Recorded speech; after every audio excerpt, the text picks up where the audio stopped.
programnya bidang pendidikan dan kesejahteraan dari KPPR di Lampung.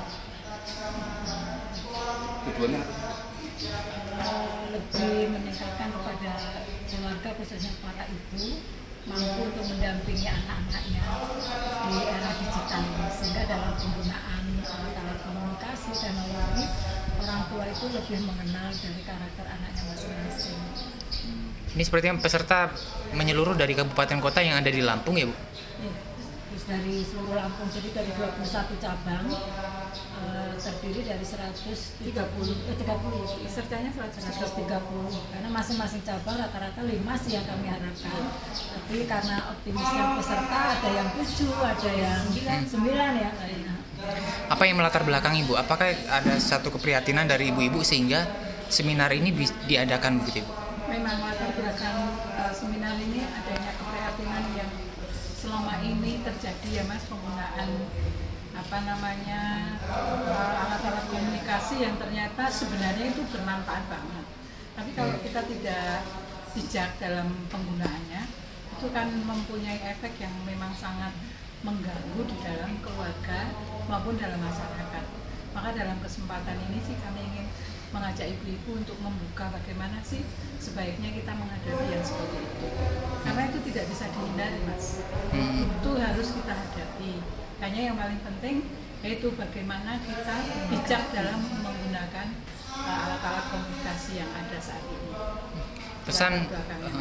Pesan untuk ibu-ibu khususnya ibu-ibu yang ada di Provinsi Lampung seperti apa sih dari WKRI? harapan mengikuti acara ini gitu. Secara khususnya ya tadi disampaikan juga dalam sambutan Ketua Presidium tadi bahwa sepulangnya para peserta mengikuti seminar parenting ini, kami mengharapkan para ibu itu ya betul-betul untuk bijak untuk penggunaan alat-alat media komunikasi digital khususnya dalam pendampingan kepada anak-anak. Setidak-tidaknya dalam keluarga sendirilah. Dari keluarga nanti lebih keluar ke masyarakat dan keikutsertaan bahkan mampu untuk meneruskan dari materi parenting ini kepada lingkungan setempat atau masyarakat di anggota cabang ya Mas ya. Di satu sisi juga itu bukan hanya semacam teori aja, tapi yang paling penting adalah praktek dari para orang tua. Bagaimana sih sebaiknya menggunakan alat komunikasi itu, bagaimana membuat kesepakatan lah dengan anak-anak, dengan orang keluarga, misalnya mau jam penggunaannya jam berapa, misalnya kita mau ngobrol bersama jam berapa, seperti itu Mas. Jadi boleh menggunakan tapi tetap keakraban keluarga tetap cukup tercipta. Ada komitmen lah gitu. Oke, terima kasih Bu.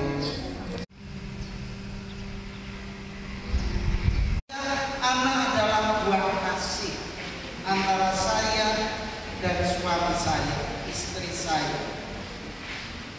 Kalau dalam konteks Tuhan, anak itu adalah anugerah.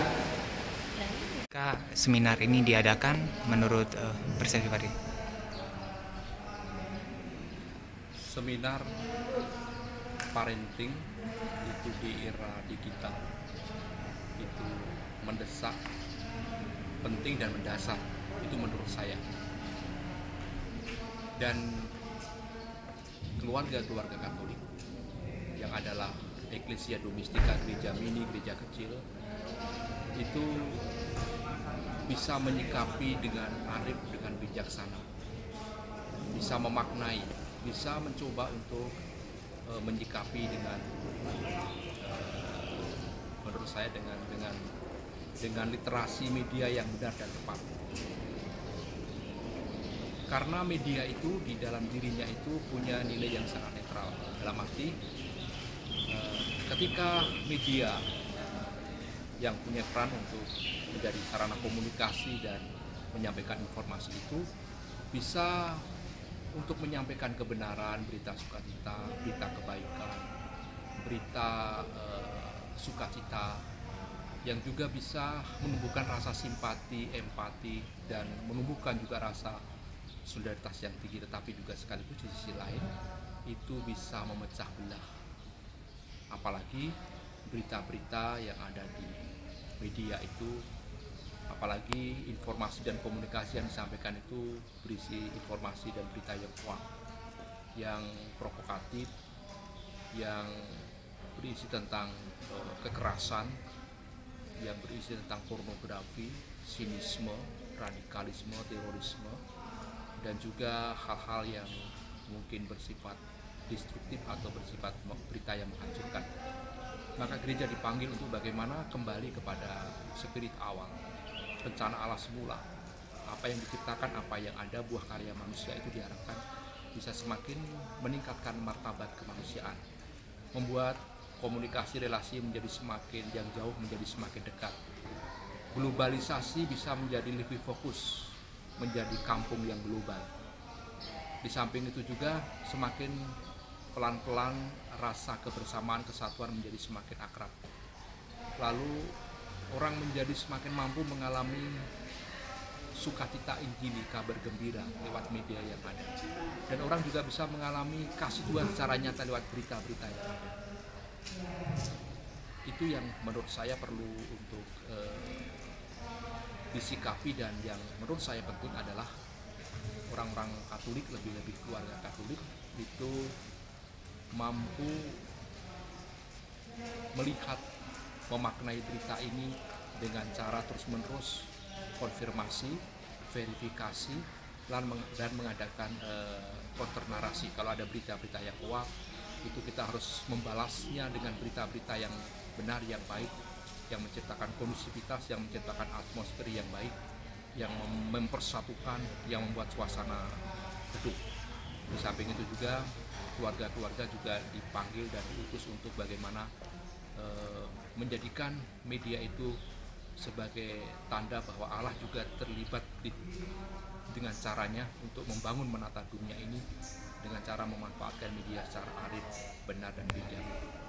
Menurut saya itu yang harus diupayakan, sehingga kita tidak perlu begitu takut, gampang cemas, tetapi perlu untuk